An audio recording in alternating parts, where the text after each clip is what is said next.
Hey everyone, and welcome to Almost Cancelled. I am Peter, that is Connor, and we are going to talk about Lost in Space Season 2, Episode 4. It's called Scarecrow. So full spoilers for the episode, as always. And indeed, we mixed the Robinsons back in with the rest of the Resolute group, most of whom are on the planet. The family kind of splits in two. Three of them stay on the Resolute. The other three, and when I say the 3 and 3, I'm including Dawn as a Robinson here for the sake of this. And not Dr. Smith. And not Dr. Smith, no. She's separate. She's very separate. But so John and Judy and Dawn go down to the planet that everyone's staying at. We see Victor again from season 1. And we set up a few things down there. First of all, Judy is all excited about being a doctor again. Oh, I can finally do things and meet more people and be a better doctor. And her superior just says, right, go get us some medical supplies and distribute them. As he points out, she's a first-year intern. You're doing intern shit. Yeah. But admittedly, I think it's understandable that it's hard to go back when she did become the sole doctor for an entire group of people for however long season 1 was. Yeah, definitely. She shot ahead in experience, and now she's been told to do the grunt work. It is what it is. So we have that. John's wanting to spend time with her, but she kind of fobs him off. She feels bad about that later, though, when he gets trapped in a well, because they're trying to find water on this planet. They've been finding just enough to survive and live on, but they need to get a lot of water to actually get the Resolute flying again. And it's a pretty deep well as well. Yeah, this is very, very deep. So John goes down, and there's a little tease earlier on about why one of the rovers isn't working. It's grinding, as they say, and we see this thing growing, just behind the wheel, I don't want to say a fungus, but it's like something that's spreading. That sort of impression. Yeah, I get what you're saying. And we see more examples of this. We see a wedding ring crumble. The woman that Judy ends up working with, because it points out there was a titanium ring as well. Yeah, because it's almost a little gag actually when John's on the chariot ready to go to the well, because that's what he's down there to do, and Judy ends up in the back seat in a bit of a huff because she's going to deliver medical supplies, but ultimately she realizes, wait, something's making the metal crumble, it's just deteriorating because of this stuff, and wait, what's that well made out of? And so we get a big action moment where the well starts to crumble and the whole thing's collapsing. John's and it syncs up with Don as well, because he's noticing things on his truck. Well, not quite yet, because he's having lunch, because when Judy calls him, but he's already noticed that he's gone over it and fixed it, and he's like, no, this should be working, and he doesn't want to send it up. Oh sure, yeah, but she calls Dawn and says, hey, like, the water we got from this, or so she finds out first, where did that water from the well go? Because it may have this stuff in it. And it's going on the way to the Resolute, and that's bad, because if it eats through the metal of the Resolute, it'll go through the hull, and the entire thing will just... Yeah, you're all screwed. Will just go. So, I'll give it credit. I think it very neatly, very quickly sets up how dangerous it is if this stuff gets anywhere near the main ship. Yeah. Right, I felt that threat is Judy's like saying, no, Dawn, you have to stop that Jupiter from taking off. You can't let it get to the Resolute. I was half expecting to see that Jupiter just like fall. Yeah, because it actually does get up. It's flying. Yeah, it's only about 20 feet in the air, but it's up, and luckily he's able to just convince his boss, who gave him some shit earlier for going missing. Yeah. He's expecting a big warm welcome, a big homecoming to his comrades, and they're all like, one punches him, let's face it. and they had a poll on who would be the first one to punch him. Yes. So much like Judy, admittedly, it wasn't like Judy in the sense that he wasn't really looking forward to going back. He put on a brave face in the moment when he saw them, but he wasn't actually actively anticipating returning to his regular job. He was like, oh well, nope, I was kind of enjoying this isolation. He was having fun, just doing whatever the hell he wanted. Yeah, but he stops it from taking off. So that's to be continued next episode. So there's just some neat little storytelling things going on here. It made John and Judy have a little bit of a, not even a fight, just a little bit of her kind of like, taking them for granted. Just a little bit of that, just enough. Yeah, like I said, there was nothing argumentative even. Nah, she was a bit standoffish. She was being a daughter. Like, she's like, I'm not interested in you, Dad. That was all it was. But it was just enough that when this happened later, it had that extra little sting to it because it was like, she's going to feel guilty now. Yeah. And that that works. So probably one of my favorite things about this episode actually is probably the Robinsons are going to live on another Jupiter whilst theirs is taken over because at the start of the episode. They're shown where the Scarecrow was, and we get a little flashback. In fact, probably my biggest effects complaint of the episode, or the show, up until this point, is actually the flashback of Anders standing at the crash site of the ship that came down on Earth, which seemed to be the start of the ecological the space exploration. And all that, yeah. Well, I also got the impression it also started the climate stuff. Do you think? Because. Or is that just meant to be climate change? For some reason, I was thinking it's meant to be just climate change, and the fact that everyone just assumes this is a natural phenomenon, and and it's things are bad anyway. That's fair. But so when he's standing there and he's looking around, it looked like he was standing in front of a green screen. And the show's effects are pretty solid usually, so this really stuck out to me. He's looking a bit rough.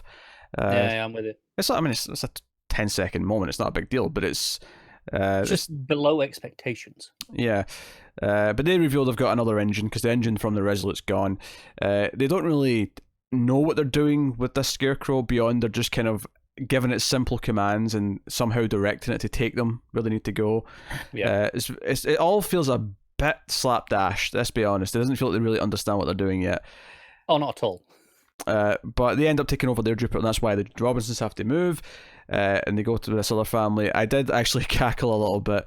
The daughter of this other family, who's maybe like 2 or 3 years older than Will, and not a huge difference, but old enough at that age. And she's really like, oh, you control robots. There's basically rumors of Will have spread because of what happened on the other planet in season 1 to the rest of the Resolute. And it's like, oh, you control robots, and you're really into geology. And I just cackled when Penny just went over. He's 12. Calm down there. Yeah, no, that was hilarious, and also the end of this scene as well, because Will makes an excuse to sneak off. What was the name? I think it was Debbie. Was it Debbie? Yeah, the chicken, right? Yeah. And the girl's like, "Who's Debbie?" And Paige's just like, "Oh, she's just this chick. This redhead, real pretty." She looks devastated. It's great, and she's just lapping it up. Oh, that's good. But anyway, the favourite moment I was getting to is that Smith, who we see kind of creeping around here or there, we know that security's looking for her. She comes in, she wants her book back, which we know she hid that the bit of seaweed in. And she kind of does a little manipulation stuff with Penny, the usual stuff. And Penny's very standoffish, doesn't give into it, any of that, but does willingly give the book back. Why not? Like, you're going to go to jail. Here, have the book, read it. Who cares? It seems harmless enough, right? Yeah. Obviously not knowing there's a lethal plant inside it. But I did actually love the end of this scene because it revealed that Penny had already called the security. They're there waiting for Smith. And I appreciated that it didn't, leave that weird door open where she still kind of gave her a head start or something like that. It was nice that she did do the right thing first. Yeah, it was as soon as she left the room to go and get the book. It's like, right, let's get security in here. Yeah, so no, I like that. Me too. And Will can't shake the idea that he wants to try and communicate with the Scarecrow. Anders wants him to do it as well, but Maureen's having none of it. But once Maureen is busy and off trying to do work, Will sneaks back into the ship and tries to get close. And Anders kind of reveals that he, doesn't want to hurt it. That he cares about robots. He wants to communicate with AI and yada yada yada. And he kind of willingly lets Will, no pun intended, try to communicate with it and try to get close, and Will gives it back its arm, and it's kind of like, this might be going okay. It's kind of hard to tell. Yeah. And and he's always there with his button ready to shock the robot back out. Yeah, they've got like big magnet things or something like that. He's got his finger on the button. He's ready to go. Ready. The second this looks threatening, too threatening. Yeah. So he's taking precautions, to be fair to him. Yeah, and of course Maureen walks in right at the end when it does get threatened. Yeah, of course she sees that bit. Yeah. And ultimately, the episode's kind of about her kind of realizing that Will's going to do what he's going to do because he really cares about something. Because John says to her at the start, like, you want us to leave all this behind and get far away from these robots and leave all of it, but Will's not going to want to do that. And then here she kind of is blocking him from it.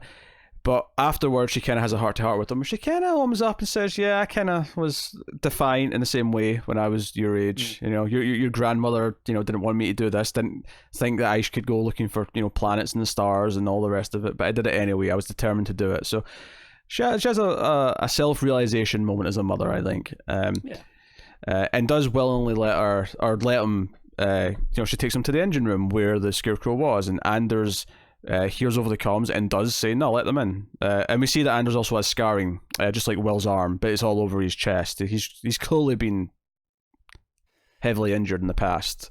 Yeah. I wonder if it was in the attack before, or was this much older? Yeah, was this like maybe something the Scarecrow did back in the early days when it first arrived, years ago? It's I mean, I'm sure we'll get some more on it, because the two big moments are, okay, early on with the Scarecrow, or at some point so it went wrong possibly, or it was during the main attack 7 months ago. Yeah, but it really made a point of emphasizing it, so we're going to get to that. Maybe it's there to make us question if he doesn't want to hurt it, like he seems genuine, but like, is there a motive here? Does he want some sort of revenge? But of course, Maureen letting Will into the engine room, and when Will touches part of the controls for the engine, he gets a flash. He gets a flash, which we saw him get last season as well. But basically, to the planet that the rest of the settlers are on, he sees these rock formations, which it did a neat point earlier on. That was what Will was impressing the girl with. He was talking about the rock formations and how they form that way. Geology is kind of his thing. Yeah, he's going to be a little ladies' man. He's on his path. All the ladies are super interested in rocks. They are, totally are. If you say so. The Rock does very well for himself, so clearly there's something to it. I can't argue with that. Flawless logic. Yes, but of course, the final moment is us seeing the robot fully for the first time, as he clearly is aware that Will has sensed him, because he kind of senses him back. He kind of looks up, and that's kind of clearly the moment that we got at the end, which is really cool. I wonder if the stuff will affect the metal that he's made out of. That's a good question, actually. Yeah, this could be. I mean, if not him, it's something that they could use tactically. Let's say, if not Scarecrow, the other, like this, SAR shows back up. Like, do they launch some of this shit at it to win? I wonder. Yeah, like how easy is it? They can contain it? So we know it eats through at least titanium, right? We don't know if it can affect other metals. Is it as simple as put it like in plastic? Acid, you just stick it in plastic, right? Yeah, and it'll be secure. I mean, we have no idea yet. I'm sure we'll learn these capabilities as we go on. Yeah, I'm sure they'll do some testing or whatever next episode and get a better idea. But that is definitely a potential thing going forward. I mean, they've introduced this I don't know, bacteria, this fungus, whatever you want to call it. Spore was the word that kept coming to mind for me. Spores, there you go.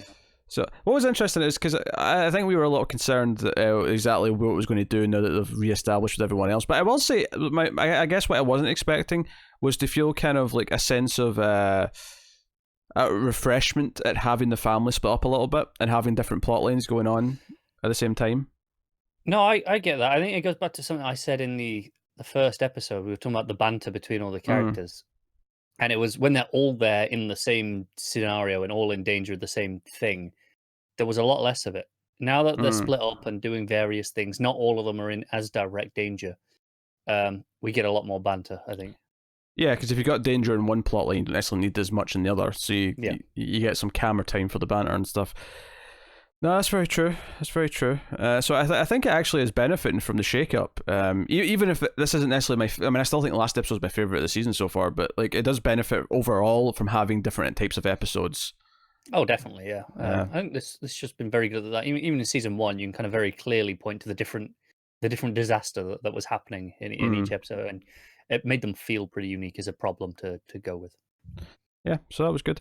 I just need to talk about Smith then, who after she gets arrested because of Penny, she's being interrogated. She's trying to sell the cover story. Like, oh, you got me confused with someone else. And he's like, I know it was you. Bring up the security camera footage. It's not there, sir. Bring up the footage of the interrogation room that day. Not there, sir. God, I know it was you. You. Like he's like he knows it's her. Yeah, and Smith's like, oh well, I saved their lives. I sailed their ship. She's so slimy. And the thing is, everything she says here is true. Technically like, true. I gave blood, to save a crew member's life. All technically true. Technicalities. They're all technicalities. She's a fantastic spin doctor. That is what she is a doctor of. Mm-hmm. But she's like, well, just look at it in that book. That there's verified records of me doing that independently of me saying this now. And of course, he gets to the page with the leaf, and he picks up. He's like, "Well, what's this?" And he puts it back, and the scene continues. But then after a little bit, his arm gets numb, and he's like, "I can't feel my arm." And then he starts to collapse. And he realizes that this was her. He knows it was the leaf. He's like, "What did you do?" And she's like screaming. She's pretending to be scared and scream and ask for help. And she leans in and says, "You'll be fine. They'll put you in a coma, but you'll be asleep while I'm having fun." Essentially. Yeah. What a shock it would be if, let's say, they don't get to him in time and he does die, and that's like given her reaction last episode for the guilt of the one person we know she has killed outright. Yeah, because that was the big thing last time with the thematic, with the flashbacks in that it was fine as long as they were all faceless people. Because she never had to meet anyone that she scammed, or in this case, the guy who she killed, she didn't know who it was. It didn't matter. It didn't exist. But now she has some connection to put it to.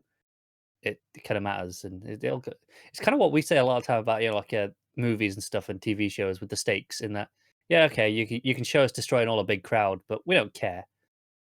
But you have to put someone that we know from the the show or movie in that crowd and make it and care by proxy through them. It's kind of the same thing here, and like I say, this here the guilt of her thinking, she'll just do this and it'll be fine, and then it going badly wrong.